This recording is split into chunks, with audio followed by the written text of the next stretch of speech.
विरह। कब से खोज रही पी अपना, अजहू मिला नहीं तोहे।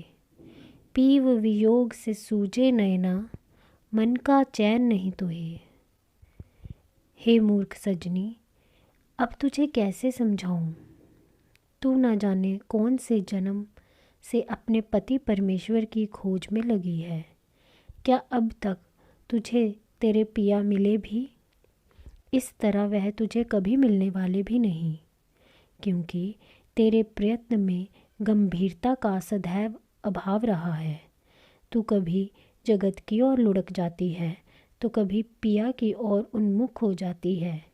यह ठीक है कि जब तेरे अंतर में पिया वियोग की तरंग उठती है तो जगत से एकदम विमुख हो जाती है, किंतु तू मन के अंदर झांक कर देख तो तुझे पता लगेगा कि विषयों के आकर्षण का भाव तेरे मन में चाहे दब जाता हो, किंतु उसका रस फिर भी बना रहता है। पृथ्वी में पड़े हुए सुषुप्त बीज की भांति वर्षा ऋतु आने पर, अर्थात पुनः अनुकूलता प्रकट होने पर, रस रूपी बीज जब पुनः अंकुरित हो जाता है, जिससे तू फिर से जगत के प्रति आकर्षित हो जाता है, तेरा मन उधर ही लुढ़क जाता है। कभी कभी तो तेरे अंतर में विरह की ज्वाला इतनी तीव्रता से धधक उठती है कि उस पीड़ा को तेरे नयनों के अंदर प्रत्यक्ष पड़ा जा सकता है, किंतु यह असाध्य पीड़ा भी तुझे तेरे पिया से नहीं मिला पाई। वर्षा ऋतु में जिस प्रकार रेत और पत्थरों से भरी सूखी नदी में भी बाढ़ आ जाती है तथा वर्षा समाप्त होते ही फिर वही कंकड़ पत्थर ही बचे रह जाते हैं, ऐसे ही तेरे मन की भी अवस्था है। जब वियोग की पीड़ा से तेरा हृदय तड़प उठता है तो तू उस विरह के भाव को अधिक समय तक संभाल नहीं पाती। विषय वासनाओं की अग्नि तेरे हृदय में उदय होकर प्रकट होकर विरह अग्नि को दबा देती है। एक अग्नि दूसरी अग्नि की काट है। तेरा मन तो सदैव अग्नि में ही जलता रहता है, कभी विरह की अग्नि में तो कभी वासना की ज्वाला में। इस तरह तुझे अपने अंतर में कभी भी चैन प्राप्त नहीं होगा। अग्नि में जलना ही तेरी नियति बन चुका है, किंतु फिर भी कभी भी तुझे तेरे पिया नहीं मिले।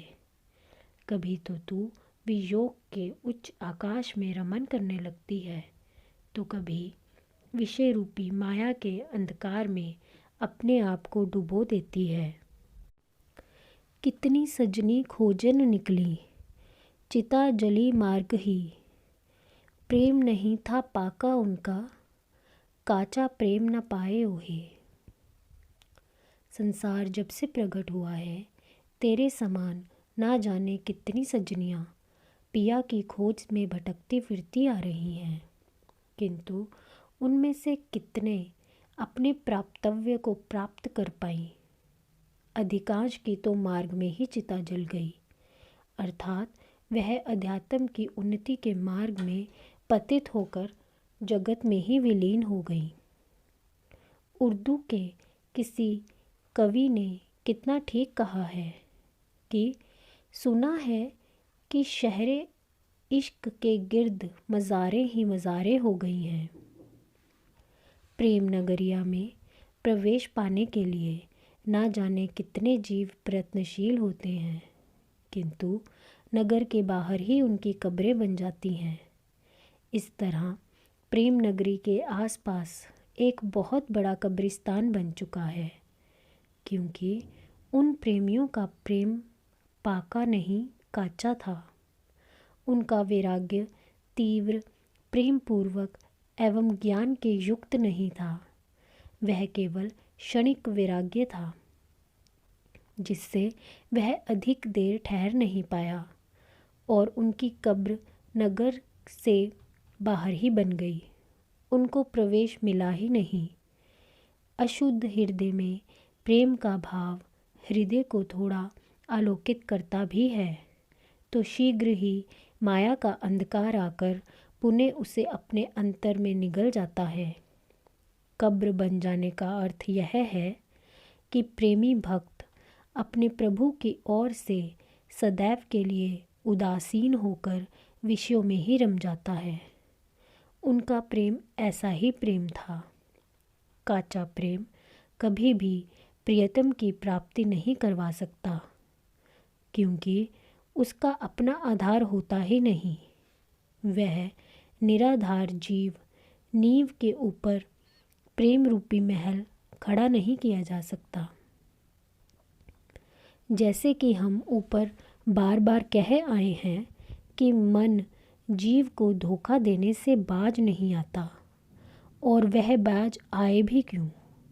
स्वयं जीव ने तो उसकी ऐसी दशा बिगाड़ रखी है, उसे अवगुणों तथा विकारों से भरपूर पुष्ट किया है। जीव की अपनी करनी उसके सामने आती है, फिर मन भला प्रेम और विरह को कैसे पुष्ट होने दे सकता है? काचा प्रेम प्रेम तो है, किंतु उसमें गांभीर्य नहीं होता। अंतर में वासना को संजोए जीव प्रेम तथा विरह के पाका होने की कल्पना भी कैसे कर सकता है? तथा काचे प्रेम से पिय की प्राप्ति कैसे संभव हो सकती है? साचा प्रेम जरे बिन अग्नि, बहे बिना पानी दरियायो।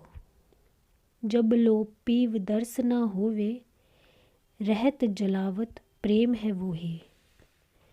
साचे प्रेम में हृदय निरंतर बिना अग्नि के ही प्रेम अग्नि में जगलता रहता है।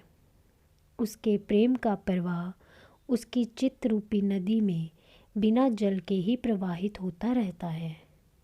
इससे जहाँ एक ओर उसके हृदय में विरह की ज्वाला धधकती रहती है, वहीं दूसरी ओर प्रेम का शीतल जल हृदय में सुख तथा आनंद का संचार करता रहता है।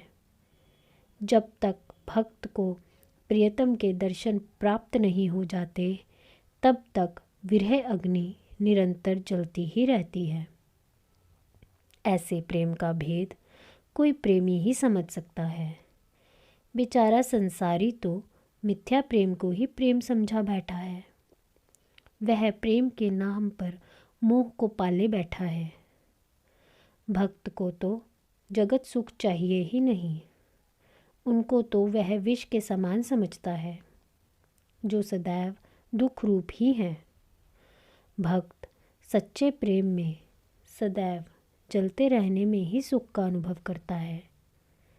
मोक्ष अथवा मुक्ति कामना भी अपने अंतर में विकसित नहीं होने देना चाहता, क्योंकि यदि उसे मुक्ति प्राप्त हो गई तो विरह अग्नि में जलने के सुख से वह सदैव सदैव के लिए वंचित हो जाता है, और फिर भक्त वैसे अपनी सभी कामनाएं शुभ हो अथवा अशुभ भगवान के चरणों में ही अर्पण कर मुक्त हो चुका होता है। फिर वह भला किसी दूसरी मुक्ति की कामना कैसे कर सकता है? यही साचा प्रेम है, जिसमें जगत मिथ्यात्व के लिए कोई स्थान नहीं। यदि जगत का कुछ महत्व है भी तो इतना ही है कि इस धर्म क्षेत्र में जीव अपने प्रियतम की सेवा कर सके, अन्यथा तो भक्त में कुछ भी दूसरा आकर्षण नहीं होता। तीर्थ शिवोम भूमि पर राखो, शीस जो रहत सदा ही ऊंचा। ता पर नाच करो पिया आगे, मिलत पिया है आए तो ही। सबसे अंत में उपरोक्त बातों पर विचार करने से यही सिद्ध होता है कि अहंकार तथा विषयासक्ति प्रेम के परम शत्रु हैं।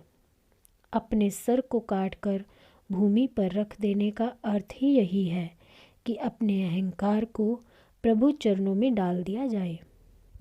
लोग बार बार यही प्रश्न करते हैं, इसका उपाय क्या है? बात भी ठीक है, लोगों को इसका उपाय सूझ भी कैसे सकता है, क्योंकि अहंकार इसका उपाय सूझने ही नहीं देता। इसकी क्रिया तथा उसको प्राप्त करने का उपाय स्थूल तो है ही नहीं कि उसका कोई वैज्ञानिक आधार खोज लिया जाए। वह तो अत्यंत सूक्ष्म स्तरों पर चित्त की व्यवस्था विशेष है। अपने अंतर में भगवत प्रेम की भावना को बार बार उदय करना तथा जगत सुखों के प्रति मिथ्यात्व एवं कल्पित होने का विचार करते रहना इसका प्रारंभिक एकमात्र उपाय है, जो केवल पठन पाठन अथवा जप पूजा पाठ आदि से प्राप्त नहीं हो सकता। यदि देखा जाए तो यह सब भी प्रभु की भावना की एवं जगत में मिथ्यात्व के भाव को पुष्ट करने के लिए ही किया जाता है। यह कार्य कोई एक दिन में संपन्न हो जाने वाला नहीं है।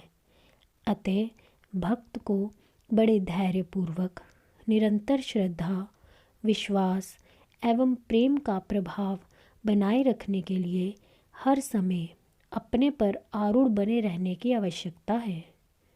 जिस प्रकार घुड़सवार घोड़े की लगाम सतत अपने हाथ में पकड़े रहता है, यदि वह लगाम ढीली छोड़ देता है तो घोड़ा बेकाबू होकर अपने सवार को अपने साथ ही संकटग्रस्त कर सकता है। यही हाल मन का भी है। भक्त अपने मन को नियंत्रण से बाहर नहीं जाने देता, उस पर अपनी पकड़ बनाए ही रखता है और उसके साथ साथ साधना सेवा से अंतर में प्रभु प्रेम का भाव पुष्ट करता है। जिन साधकों को अंतर शक्ति की जागृति की अवस्था प्राप्त हो जाती है, उनके साधन में तथा जिनके अंतर में जागृति नहीं हुई, उनके साधन क्रम में अनुभव तथा भाव में अंतर आ जाता है। अहंकार जो सदैव अपना शीश ऊंचा किए रखता है, को काट फेंकता है एवं अपने प्रियतम के चरणों में अर्पित कर देता है। जो साधक अपने अहंकार को बलि चढ़ा देने में समर्थ होता है, वही एक दिन शाश्वत सुख तथा अपने प्रियतम से मिलन में सफलता पाता है।